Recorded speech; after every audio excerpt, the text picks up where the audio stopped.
I started being interested in film when I was 15 in school. I enjoyed watching films. I pretty much realized that I'm going to be a video editor. Even though I kept dwelling in directing. I made a film as a teenager. I kept playing around with making films throughout my work as a video editor, but never as seriously as when I studied visual anthropology in Berlin. This was my master's, and as part of this program, I started making ethnographic films.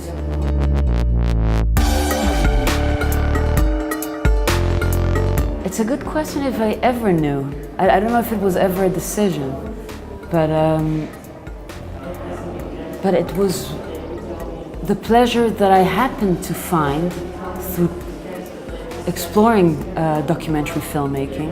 It was the pleasure that I found in the fact that you don't come with a finished answer, but you come with a question, and you let the answer unfold in front of you.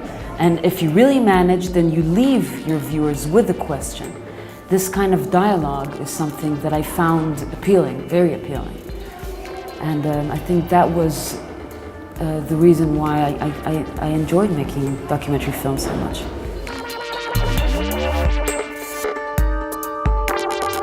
Documentary filmmaking, to me, is exactly the creation of dialogue. It is providing viewers with the opportunity to see reality from a different perspective.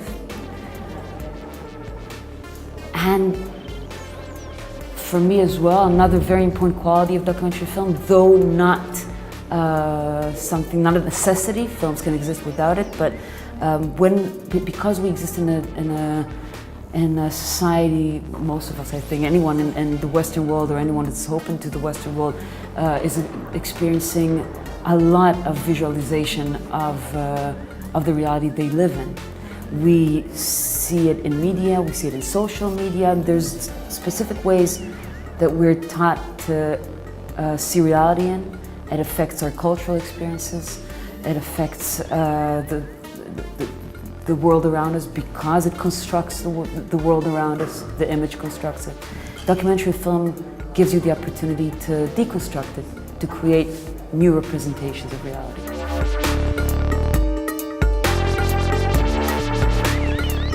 So the story of Naps is the story of Mr. X, a West African refugee living in Berlin without a work permit, and because of his political status, it is better for him not to reveal his identity.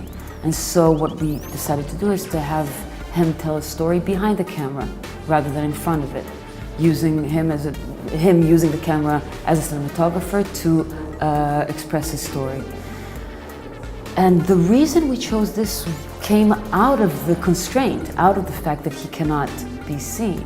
In the beginning, when I approached him and we started working together, I didn't know this, and the story that I wanted to tell was a completely different story. I wanted to make a film about homes and such, and realizing what his political status was, what the constraint was, the fact that he couldn't show his face, gave me this idea. And I told him, would you feel comfortable being the cameraman of this film instead? And he was very excited about it, being a photographer himself and a journalist.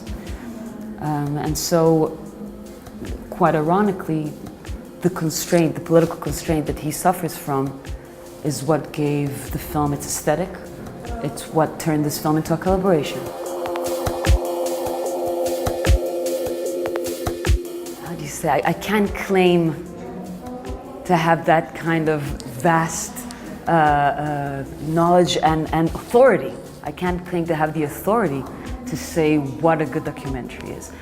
The only thing I can say is an honest one. An honest one. One that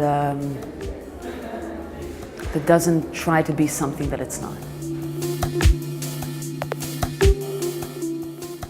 Oh yes, yes. As hard as it might be for any artist or documentaries, I would love to continue making films, and the ideas always keep flowing.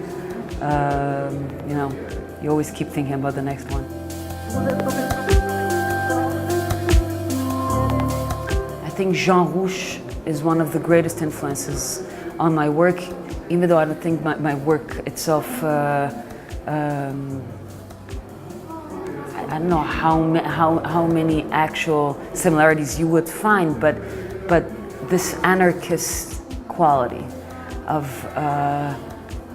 playing with the role play, of changing everyone's position, having other people directing with them and improvising the narrative, playing with this border between high culture and low culture, and between different cultures altogether from the world, and between fiction and reality. I find it to be just a great inspiration. First of all, I'll tell you a few things. I don't think I ever had the experience to be exposed that intensely to Romanian culture, and for me, this is a great opportunity. I think this is one of the most beautiful things that you have in film festivals, especially when there is a respect to the local filmmakers. Other than that, I've been treated in the most beautiful way. And this is not, not in any way, I'm not saying it because I'm being interviewed right now. It is an honest answer. And I've managed to already have beautiful dialogue with many other filmmakers. There is this kind of notion of togetherness. It does give you the opportunity to meet other people and engage in dialogue, and I think that's one of the best things a film festival can give you. I got to see up until now 5, 6 films, and I've enjoyed them all. I enjoyed the fact that there is a nice presence of ethnographic films, and that made me very happy. I enjoyed it very much, and the fact that there's a lot of immensely political films that I find important.